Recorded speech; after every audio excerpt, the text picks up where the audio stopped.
Hey yo! What's up mga idol?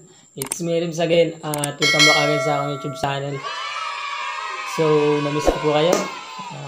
Matagal-tagal din ako hindi nakapag-upload. So, mga 6 months yata. Kasi sobrang nabisi tayo mga idol. So, for today's vlog ay talagang sobrang namiss ko po kayo. Gusto ko po talaga mag-update ngayon. So, today is November 7. So ngayon naman lang nakapag-vlog. Siguro ang last vlog ko mga idol ay March siguro yun. Yung pag-box ba yun? Paano ba mag-box? Tsaka yung paano putulin ng straw na walang gamit ng kung anong mga cutting tools. So ngayon, ang aking naman ibabahagi at i-share sa inyo ay base naman ulit sa experience ko. So hindi naman ako expert sa pagdating dito, pero gusto ko lang ibahagi ulit kahit kunting kaalaman lang mga idol.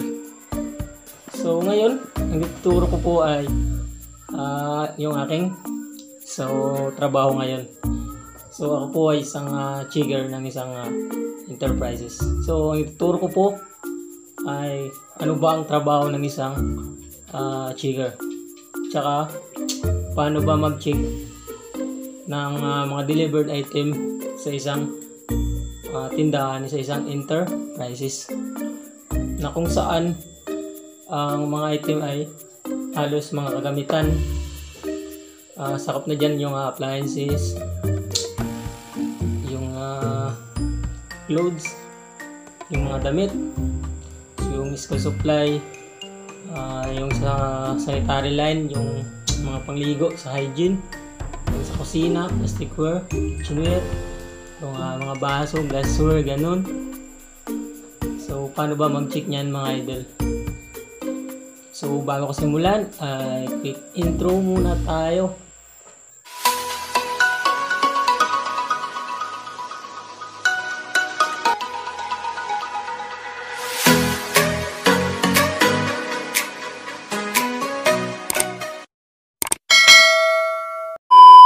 So, ako po nagbabalik. It's me Rims. At kung bago pa lang kayo sa channel na to, huwag niyo kalimutang mag-subscribe at i-hit ang notification bell para listeng updated sa mga panibago kong ina-upload. So, I'm back again.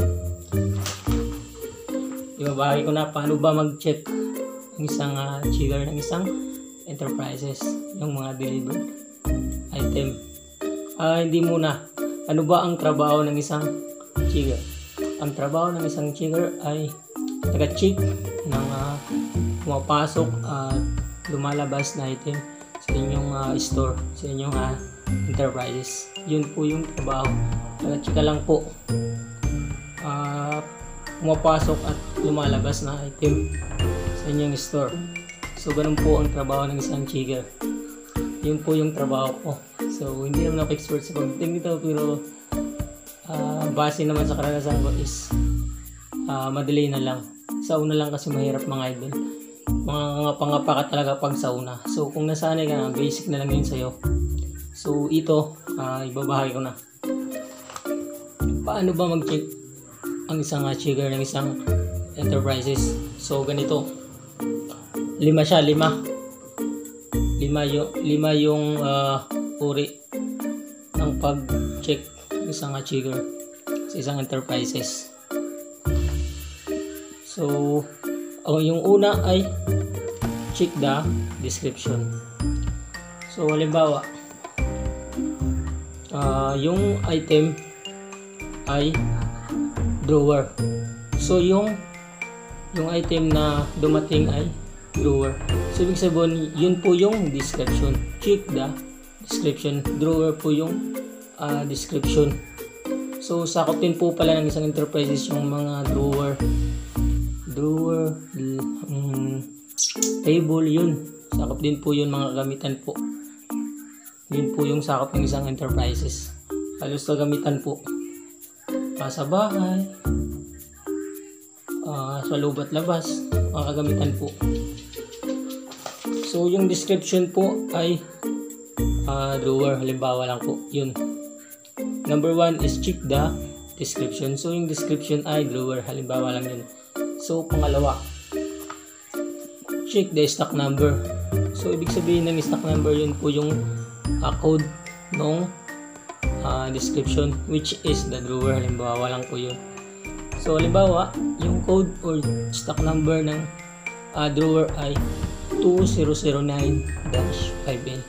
So yung code, yung stock number ay 2009-5L. So ibig sabihin ng 2009, yun po yung code, yung number. Then yung dash, yung 5L, ibig sabihin po nun, ang drawer ay 5 patong na drawer. 5 patong po siya, kaya yung code niya po ay 2009. Tapos may dash na 5L kasi yung drawer niya is 5 patong. Yun po yung ibig sabihin ng 5L, 2009-5L, yung stock number or code ng drawer. So yun po yung pangalawa, check the stock number. Yun lang po. So yung pangatlo, check the item if it is good item or damage. So hindi ka lang po basta-basta mag-check ng description tsaka stock number. Hindi mo lang siya basta-basta checkin na yan yung item, yan yung description, at yan po yung stock number. So hindi lang po basta-basta, tinitingnan po natin kung yung delivered item ay may pinsala o wala. Pagdating pala o ay titingnan natin kung good item or damaged item. So kung may pinsala siya o wala, yun po yung pangatlo sa pag-check. Huwag nyo pong kalimutan yun. Titingnan natin kung good or damaged item yung dumating. So yun po, yung pangatlo ay check the item if it is good item or damaged. So ganun po yung pangatlo. Pangapat, ito po yung pinaka dapat, yung pangapat, count the quantity. So ano po yung pangapat? Count the quantity. So yun po yung pangapat, count the quantity. So ibig sabihin po ay bibilangin natin yung item. So kung yung drawer po, halimbawa lang po yun po yung item na halimbawa natin, yung drawer. So kung dalawa po yun, ang nabilang mo po yung dumating na item ay dalawa. So dalawang item, dalawang drawer po yung dumating. So yung pangapat ay count the quantity. Yun po yung pangapat. So yung panlima, check it in the delivery receipt. So yun po yung DR. Yun po yung delivery receipt. Titingnan mo po sa delivery receipt if it is the item that you check. Titingnan mo po kung yun po yung item na dumating na iyong na-check. Titingnan mo po kung yun po yung drawer na dumating, kung drawer po siya. So, and if it is tally of the quantity that you count. At kung tama po yung quantity, yung bilang po. Kung tama po yung dalawang drawer na dumating. So, paano naman po kung hindi tally yung quantity sa dumating at sa DR mo po, sa delivery receipt? So ang the best po na gagawin ay magko-complain ka po at magre-report ka po dun sa pinanggalingan, which is the warehouse, through online po. Kasi sa ngayon hindi naman uso yung pasulat-sulat lang at i-deliver. So ngayon uso na po yung through social media, online na lang. Yun po yung the best po. Nagko-complain ka tsaka i-report mo sa kanila na hindi po tally yung quantity na dumating sa resibo. Yun po yun. Ano po yung panlima? Check it in the delivery receipt if it is the item that you check and if it is tally of the quantity that you count. Yun lang po yung 5. Una po is check the description. Pangalawa, check the stock number. daw, check the item if it is good item or damage. Yung pang-apat, count the quantity, yung bilang. At yung pang-last ay check it in the delivery receipt if it is the item that you check, and if it is tally of the quantity that you count. So, ganun lang po yung trabaho ng isang checker at paano siya mag-check. So, sana po, hope po ay may nalaman kayo dun. Kahit kunting kaalaman lang base sa aking experience.